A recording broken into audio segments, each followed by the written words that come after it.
नमस्कार. 8:30च्या बातमीपत्रात मी शिबानी जोशी आपलं स्वागत करते. सुरुवातीला एक नजर ठळक बातम्यांवर. पंतप्रधान नरेंद्र मोदी आयर्लंडचा दौरा आटोपून आज पहाटे पोहोचले न्यूयॉर्कला. आपल्या 5 दिवसांच्या अमेरिका दौऱ्यात 500हून धनाढ्य कंपन्यांच्या प्रमुखांची पंतप्रधान घेणार भेट. भारतात गुंतवणुकीसाठी करणार आवाहन. नेपाळमध्ये सुरू असलेला संघर्ष आणि तणावाच्या पार्श्वभूमीवर नेपाळच्या पंतप्रधानांनी केला अमेरिका दौरा रद्द. गावात दारूबंदी व्हायला हवी या महिलांच्या मागणीबाबत आपण स्वतः केंद्र आणि राज्य सरकारकडे करणार पाठपुरावा. शरद पवार यांची ग्वाही. देशातल्या 12 महत्त्वाच्या बंदरांमधून येत्या 2 वर्षात 2,500 कोटी रुपये नफा अपेक्षित. नितीन गडकरी यांचं निवेदन. आणि पाऊस आणि भूस्खलनामुळे गेले 2 दिवस बंद असलेला जम्मू श्रीनगर महामार्ग आता झाला खुला. नमस्कार आणि आता सविस्तर वृत्त. पंतप्रधान नरेंद्र मोदी आपला 1 दिवसांचा आयर्लंडचा दौरा आटोपून आज पहाटे न्यूयॉर्कला पोहोचले. संयुक्त राष्ट्रांचे महासचिव बान की मून यांच्याशी पंतप्रधानांची आज बैठक होणार आहे.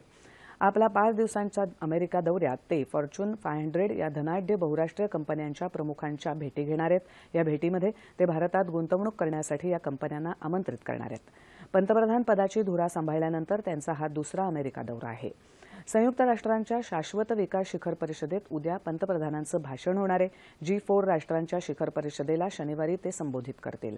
त्यावेळी फेसबुक, गुगल आणि ॲपल या माहिती महाजालातील अग्रगण्य कंपन्यांच्या प्रमुखांची ते भेट घेतील. सोमवारी पंतप्रधान आणि अमेरिकेचे राष्ट्राध्यक्ष बराक ओबामा यांची महत्त्वपूर्ण भेट ठरली आहे. दरम्यान आयर्लंड दौऱ्यात त्यांनी भारताला संयुक्त राष्ट्रांच्या सुरक्षा परिषदेत स्थायी सदस्यत्व मिळावं यासाठी आयर्लंडनं पाठिंबा द्यावा अशी विनंती मोदींनी काल केली. नेपाळमध्ये अंमलात आलेल्या नव्या घटनेमुळे देशभर सुरू असलेला संघर्ष आणि तणावाच्या पार्श्वभूमीवर नेपाळचे पंतप्रधान सुशील कोइराला यांनी संयुक्त राष्ट्रांच्या महासभेला उपस्थित राहण्यासाठीचा अमेरिकेचा दौरा रद्द केला आहे. नेपाळमध्ये लागू करण्यात आलेल्या घटनेमुळे भारताच्या सीमेला लागून असलेल्या तेराई भागात जोरदार हिंसा उसळली आहे.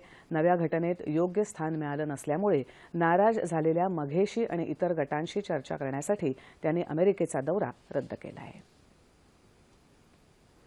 नितीश कुमार यांच्या नेतृत्वाखालील महाआघाडीनं काल बिहार विधानसभेसाठीच्या आघाडीच्या 242 उमेदवारांची यादी जाहीर केली. या आघाडीमध्ये जनता दल संयुक्त, राष्ट्रीय जनता दल आणि काँग्रेस या पक्षांचा समावेश असून जागा वाटपानुसार जनता दल संयुक्त आणि राष्ट्रीय जनता दलाला प्रत्येकी 101 जागा लढवायला मिळाल्या असून काँग्रेस 41 जागांवर उमेदवार उभे करणार आहे. समाजातल्या सामाजिक आणि आर्थिकदृष्ट्या मागासवर्गासाठी असलेली आरक्षणाची तरतूद संपवण्याचा भाजपाचा प्रयत्न असल्याचा आरोप नितीश कुमार यांनी काल पाटणा इथे केला आहे.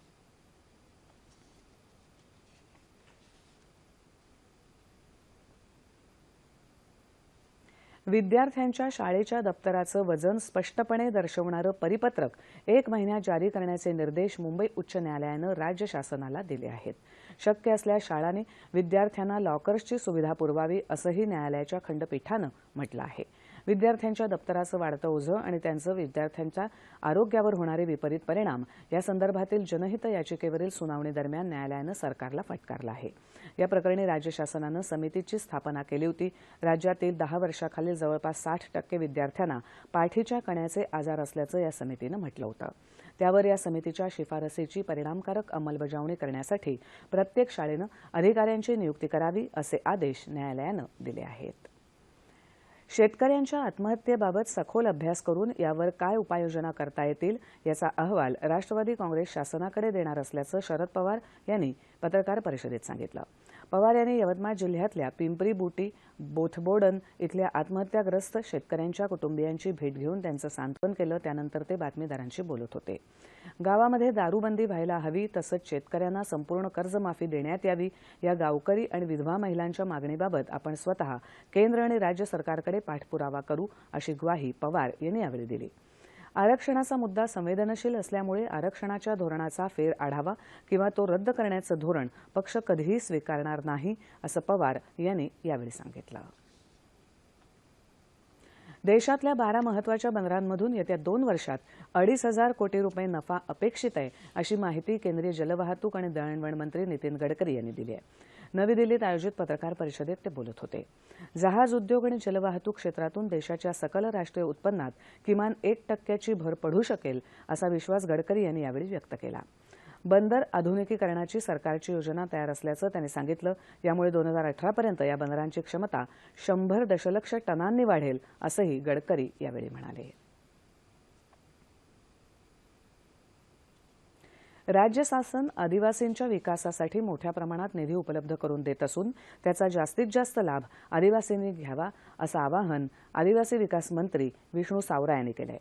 नागपुरात लोकप्रतिनिधींच्या बैठकीचं आयोजन करण्यात आलं होतं, त्यावेळी ते बोलत होते. आदिवासींचे प्रश्न प्रामुख्याने सोडवणार असल्याचं त्यांनी सांगितलं. स्पर्धेच्या युगात आदिवासी विद्यार्थी मागे राहू नये यासाठी आदिवासी विद्यार्थी इंग्रजी शाळेतील विद्यार्थ्यांसोबतच शिक्षण घेत आहेत. या वर्षापासून 25,000 विद्यार्थ्यांना अशा शाळेत प्रवेश देण्यात आला असल्याचंही त्यांनी सांगितलं. विदर्भातल्या आदिवासी समाजाचा सांस्कृतिक वारसा जपण्यासाठी ऐतिहासिक वास्तू लवकरच तयार करणार असून ती ओरिसा राज्यातल्या संग्रहालयाच्या धर्तीवर असणार असल्याची माहितीही विष्णू सावरा यांनी यावेळी दिली. नांदेडच्या सर्जे गुरुजी प्रतिष्ठान आणि नागरी सत्कार समितीच्या वतीनं नांदेड इथे नुकताच पंडित नाथराव नेरळकर यांचा जीवन गौरव पुरस्कार देऊन सन्मान करण्यात आला.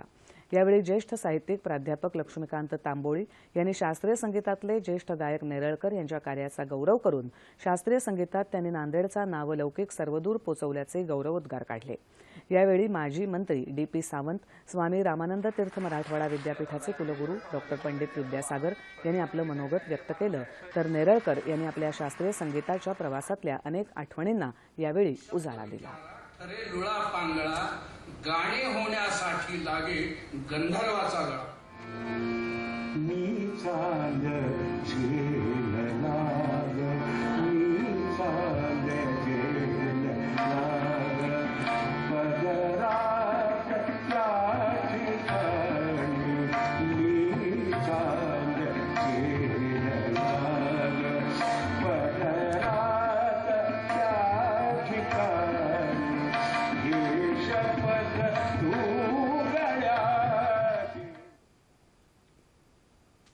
सांगली जिल्ह्यातल्या चांदोली अभयारण्याचा महाबळेश्वरच्या धर्तीवर विकास केला जाणार आहे. पर्यटकांसाठी सुविधा निर्माण करण्याचा निर्णय वरिष्ठ अधिकाऱ्यांच्या बैठकीत घेण्यात आलाय. चांदोली इथे झालेल्या बैठकीत जिल्हाधिकारी शेखर गायकवाड आणि स्थानिक आमदार शिवाजीराव नाईक उपस्थित होते. वारणा धरणाच्या परिसरात असलेल्या चांदोली अभयारण्याला 2004 मध्ये राष्ट्रीय उद्यान म्हणून मान्यता मिळाली. या क्षेत्राच्या पर्यटन विकासावर शासनानं लक्ष केंद्रित केलंय. जिल्हा प्रशासन, पाटबंधारे, वन आणि पर्यटन विकास महामंडळांना कृती आराखडा तयार केला असून प्रत्यक्ष कामालाही सुरुवात झाली आहे.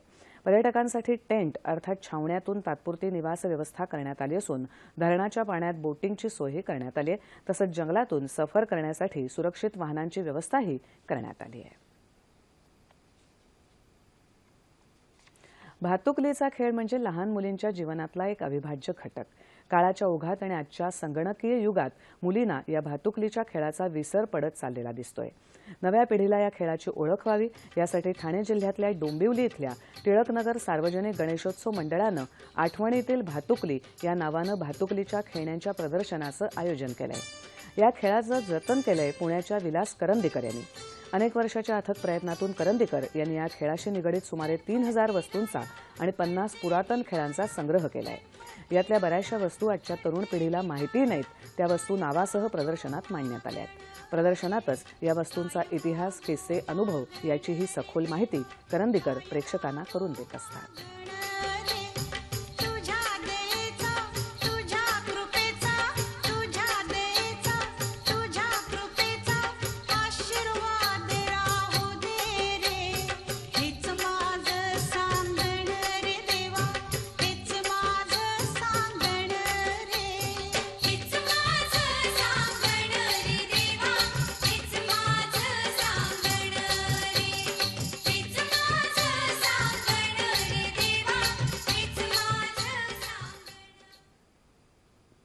करंदीकर यांनी आतापर्यंत देश-विदेशात अशी 200हून अधिक प्रदर्शनं भरवली आहेत. प्रदर्शन 26 सप्टेंबरपर्यंत सर्वांसाठी खुलं राहणार आहे. संपूर्ण गडचिरोली जिल्हा दुष्काळग्रस्त म्हणून जाहीर करावा या मागणीसाठी जिल्ह्यात विविध संघटनांच्या वतीनं मोर्चा काढण्यात आला.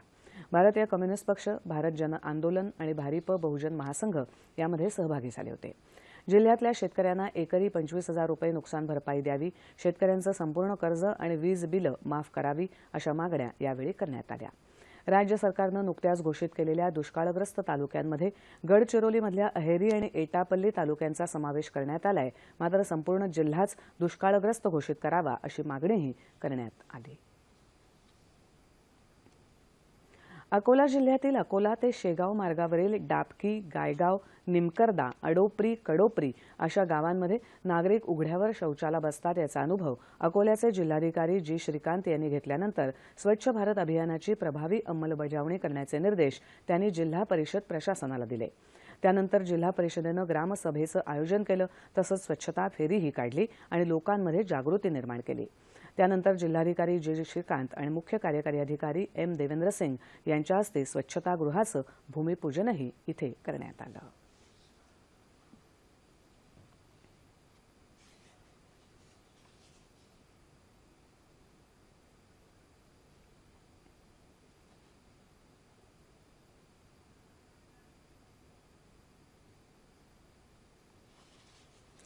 पंतप्रधान नरेंद्र मोदी यांचे आध्यात्मिक गुरु स्वामी दयानंद गिरी यांचं काल रात्री ऋषिकेश इथल्या आश्रमात प्रदीर्घ आजारानंतर निधन झालं. ते 87 वर्षांचे होते. 10 दिवसांच्या रुग्णालयातील उपचारानंतर त्यांना काल आश्रमात आणण्यात आलं होतं. काही दिवसांपूर्वी पंतप्रधानांनी त्यांची भेट घेऊन त्यांच्या प्रकृतीबाबत विचारणाही केली होती.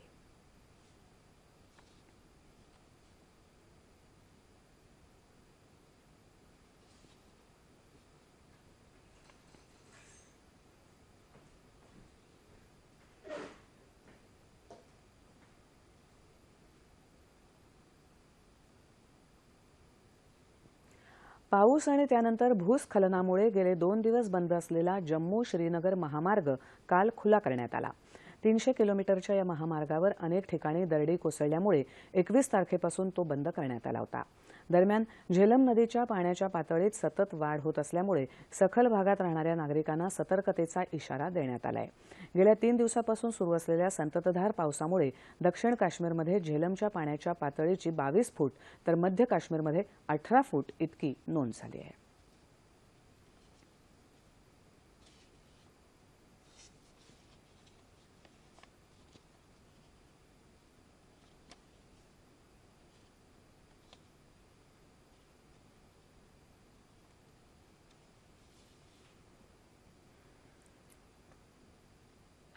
हवामान. येत्या 24 तासात कोकणात काही ठिकाणी तर मध्य महाराष्ट्र, मराठवाड्यासह विदर्भात तुरळक ठिकाणी मेघगर्जनेसह पाऊस पडण्याची शक्यता हवामानशास्त्र विभागानं वर्तवली आहे. ठळक बातम्या पुन्हा एकदा. पंतप्रधान नरेंद्र मोदी आयर्लंडचा दौरा आटोपून आज पहाटे पोहोचले न्यूयॉर्कला. आपल्या 5 दिवसांच्या अमेरिका दौऱ्यात 500 धनाढ्य कंपन्यांच्या प्रमुखांची पंतप्रधान घेणार भेट, भारतात गुंतवणुकीसाठी करणार आवाहन. नेपाळमध्ये सुरू असलेला संघर्ष आणि तणावाच्या पार्श्वभूमीवर नेपाळच्या पंतप्रधानांनी केला अमेरिका दौरा रद्द. गावात दारूबंदी व्हायला हवी या महिलांच्या मागणीबाबत आपण स्वतः केंद्र आणि राज्य सरकारकडे करणार पाठपुरावा, शरद पवार यांची ग्वाही. देशातल्या 12 महत्त्वाच्या बंदरांमधून येत्या 2 वर्षात 2,500 कोटी रुपये नफा अपेक्षित, नितीन गडकरी यांचं निवेदन. आणि पाऊस आणि भूस्खलनामुळे गेले 2 दिवस बंद असलेला जम्मू श्रीनगर महामार्ग आता झाला खुला.